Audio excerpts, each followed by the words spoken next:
คิดนีสตูก็ค้างบ้างมันนะคิดนีเผามันน้ำเฉลี่ยก่อนเจเดเชียร์แต่ละเกโคตรไลฟ์นั่งมาก็จะอันเดียร์เป็นมาก็ช่วยนึงมินมารีมังงานนี่ดีกว่าจุงหันไปมาทำเด็กก็อีเสกครับ Hello มายามपुन्हा magpu IG channel da taramno okchari aigi subscriber singbu aina thamoi sengna thagachari thank you everyone for supporting me se aigi channel se subscribe tawbiraba yawba taragadi please aigi channel se subscribe tawbiramu nakhoi gi support yawdana ai se mai pakpa ngamoi adona mayam puन्हा maki support mathau tai so please support me and welcome everyone to my channel ngasi mayam uramgani ko ai se khara makeup tawre hai ba tar di ko ai ne khara eyeshadow taire ba ko mayam se green color gi eyeshadow taire adu ai eyeshadow tairi ba se kesum na te mayam ai na ne ase gi eyeshadow se thane ani ma khairo fare aina se gi eyeshadow lai gi base ase revolution gi eyeshadow ni ba ko amazon dagi aina order tawraga lai gi bani adu ngasi phawba ai gi ase gi eyeshadow she ai ngasi phawba try tawde use tawje ba ko adu aina khale use tawning mana loire ba adu na aina khale ngasi di fare video su same ga damena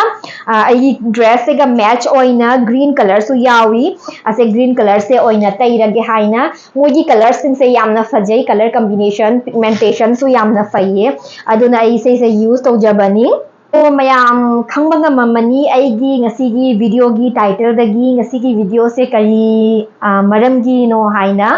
ado kharani mamang da ko aina kidney stone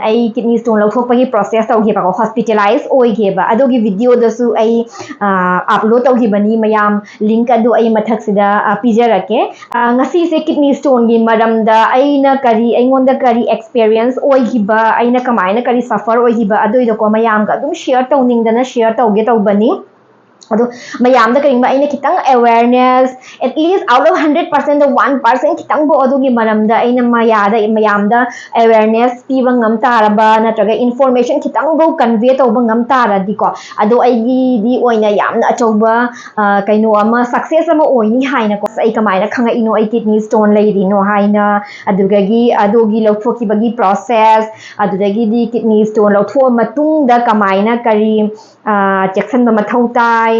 kari tawba khotpa adoigi maramda dum mayam da su kitang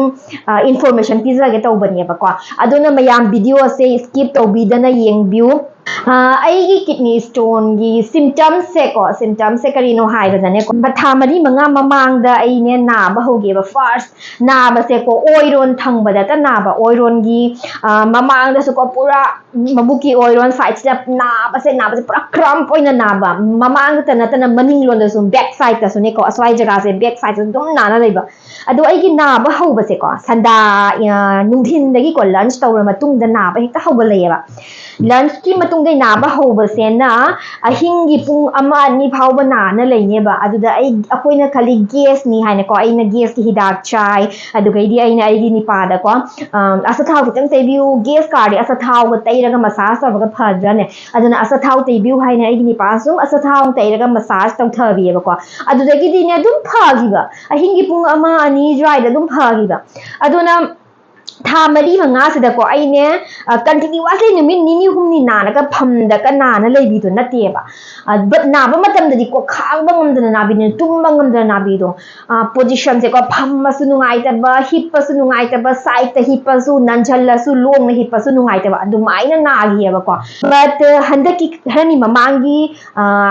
kaino sida July sida di July gi ending da kai daure aduda amuka nare e bai se naba matam sida aduda di same ni nungthin gi chakchara matung da naba haure e haura aga ko adogi numit ki naba se di ko whole night ai tumba phangam dare gas hidak chara su fattare adogi numit ki naba di ko haibadi mabuk-tagi nabadana ko makhada chatharaga private part phauba naba se naba haugleba unbearable anaba koi khaleba aduna asidi koina hara asidi immediately akoi hospital da doctor da jem consult tawdaba yara roi haina igi nipana so haire aduna koina mathangi nimita nungdang da nabaduna ayuk phauba nare aduna same adugi numitu da ayuk tu da koi doctor da chatle ko doctor da chatle fast akoi gastro department gi doctor da chatle ba ko aduna doctor dona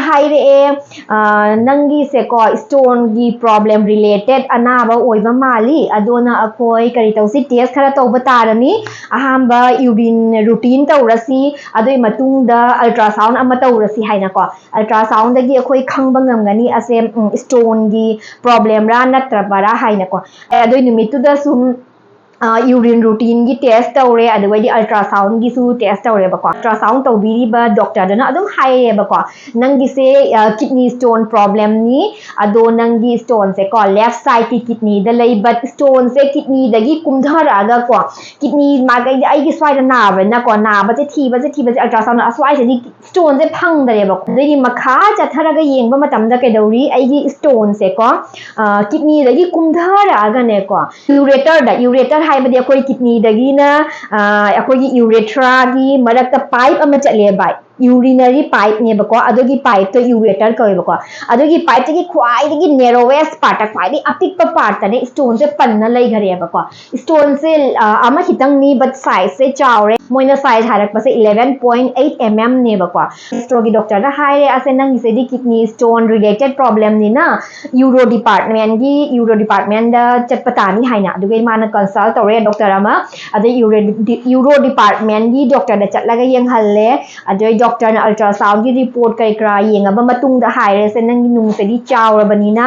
असे से हिदांग नदी लौथोकपा यारारोय अदुना अखोई URS कौबा process अमा चटपतानी अदोगी process की through दगी stone से को लौथोकपा तानी हाइना first of all test खरागा तौबा मथौ तानी यूरिन कल्चर तौबा मथौ तानी हाइना यूरिन कल्चर से नमु कइनो यूरिन रूटीन से नॉर्मल यूरिन टेस्ट नेबा यूरिन कल्चर से नमु खरा एडवांस नेबको अदुदा यूरिन इन्फेक्शन लैबा तारागदी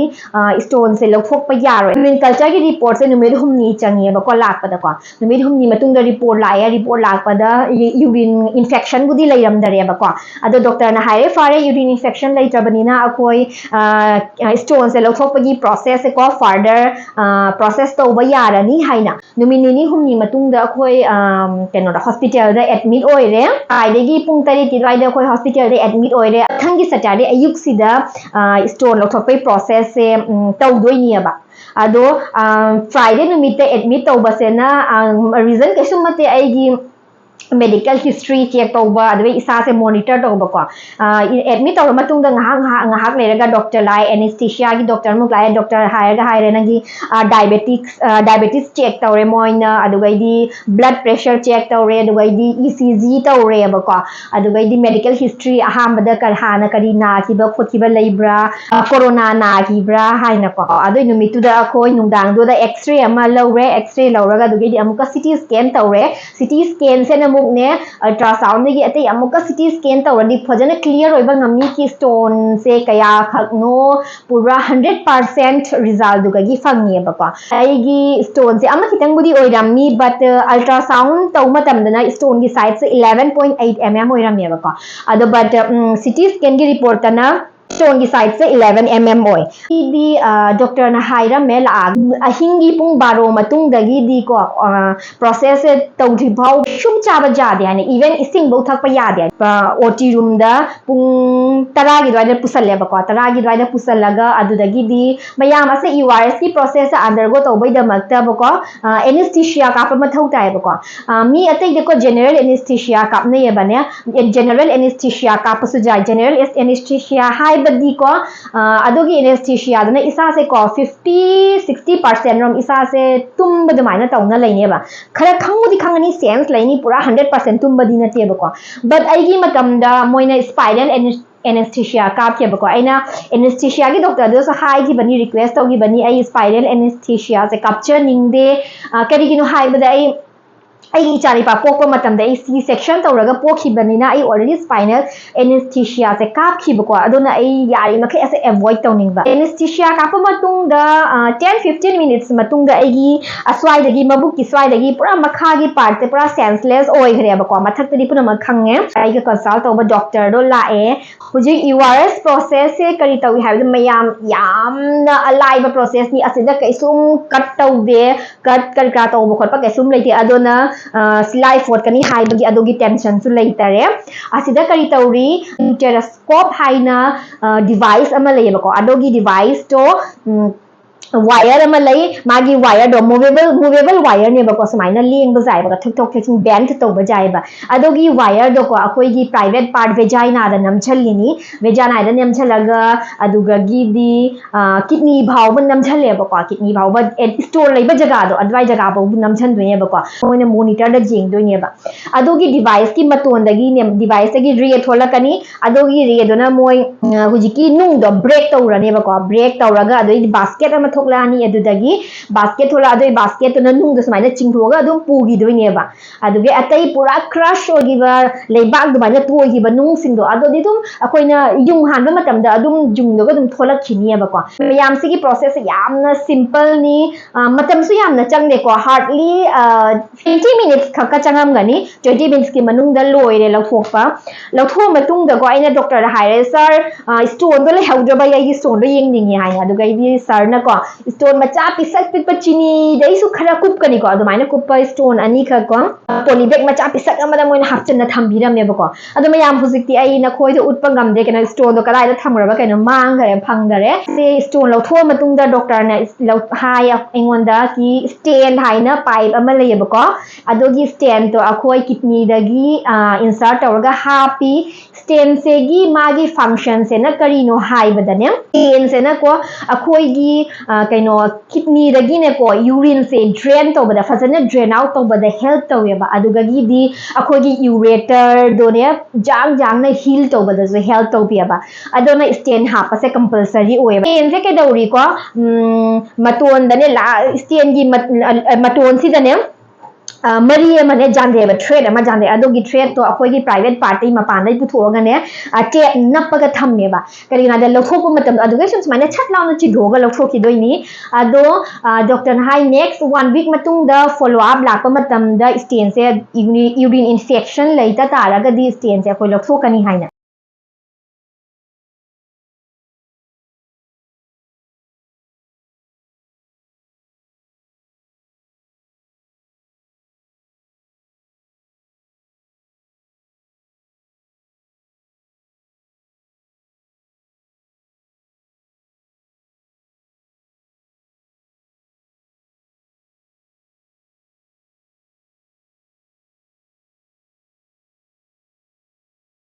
अदो ओटी रूम दगी पुथोए ओटी रूम दगी पुथोगा ओटी रूम हेक मनाक्ता ऑब्जर्वेशन रूम अमा लेयबको ऑब्जर्वेशन रूम दुदा मुक थम्मे ngहा 1 आवर मतुंग ददी आइगी मखोंग से को समाइना लेंग बखोट मूव तो बंगम नेबा अदो मूव तो बंगम मतुंग ददी नर्सिंग ना आई अखोगी रूम दुदा शिफ्ट तो बिरेबा शिफ्ट तौरा चलगा हुजी ऑलरेडी ओटी रूम दगी थोलकपा मतम दा को मोइना अदुदगी एंटीबायोटिक अमा आइमोंदा समाइना कैनुला दे काप्सल लगा पिरेबको अदुगैदी आइगी रूम दा चला मतुंग दा सुंग हाग नर्स लाए नर्स लागने आई पूरा लिक्विड डाइट लेगदबनीना को मोइना सलाइन कापीबा सलाइन दुदा एंटीबायोटिक्स दुम काप्सन सलाइन दो सुंग हांग हाग लेरगा मोइ लागा कइनो तौयेबा एम्प्टी ओइबा ओइदबदो को दुम चेंज तौबियबा यामना फजना केयर तौई मयाम मतम चाना अखोइना को कौबगी मथौ चा तादेबा मोइ दुम खंगेबा 24 आवर्स टी डॉक्टर ने एडवाइस तौरे नंग 24 आवर्स टी पूरा लिक्विड डाइट लयु जूस थकपा जानी कॉफी सु थकपा जानी को बट सॉलिड फूड केनुम केशुम चानु हाइना अदुगगी दी जुम खाव हापेबा को कइनो आइदा 24 आवर्स की दमकता एदी हौकट खोकट पे यादे अदुदगी दी को लेंग बखोट पसु यादबा इसासे केनो रे एनेस्थेसिया कापक पनीना अदोना मकोक पो हाइगत पे यादे आय अदुद मतम दे मकोक हाइगला मकोक चिक्की बसे होल लाइफ नंग मकोक से अनबियरेबल मकोक चिकना लेनी हाइना हायबको अदोना यामना केयरफुल ओइबा मथौ ताई हाइना अदोना आई 24 आवर्स थी को पोजिशन आवर तुमना लेरेबा दोइदी मकोक सो हाइगते अदोना मयाम फजना वागी वाबा हाइसे को मोगी हेल्पर सिंगो लागा फीना हॉट इसिंगना को टावल ना तौरगा बॉडी से क्लीन तो बी दोइदी मोना तुम ड्रेस चेंज करक्रा तौ खोना तौ बिएबा को अदुरेगी 24 आवर्स मतुंग ददी आई होय सॉलिड फूड कतक चाबा होरे बजामना सॉलिड फूड ती चार देखो कि जाना ने एंड दे द खोई डिस्चार्ज ओइरे टेन हापक पदिने इसा मासे याम अनकंफर्टेबल होएबे केना मरी अमा मपान द जानथना लेबनिना ने जुंग हान बथोकपदसु टॉयलेट चटपदसु याम केयरफुल होइबे मथौ तायबा अदुगैदि हिप खोटपदसु नुंगाइते अदो अलिम्ब पोसु थांगतपा यादेबको अदुगैदि स्टेयर्सु यामना काथोक कासिन तौबा यादे मयाम स्टेन हापा मतुंगदा करी ओइगनी हाइबदनेको अखोइनि निमिन मरी मंगानी दिको जुंग हान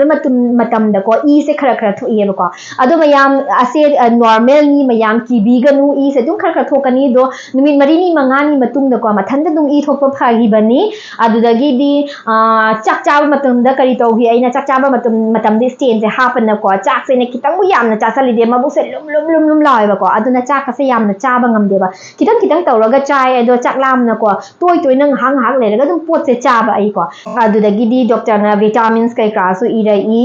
adudagi urine infection wedna be na hida kai krasu ira yaba ko hidak sing so adum chai ba tuesday numit se di ko adui numit ki mako khuchik se di mayam hai na kana de mon da so mi hit na lai la di ko makok se chiktaba kitang mon da gi kitang he makok se smai na kitang he thangat ba makok se jing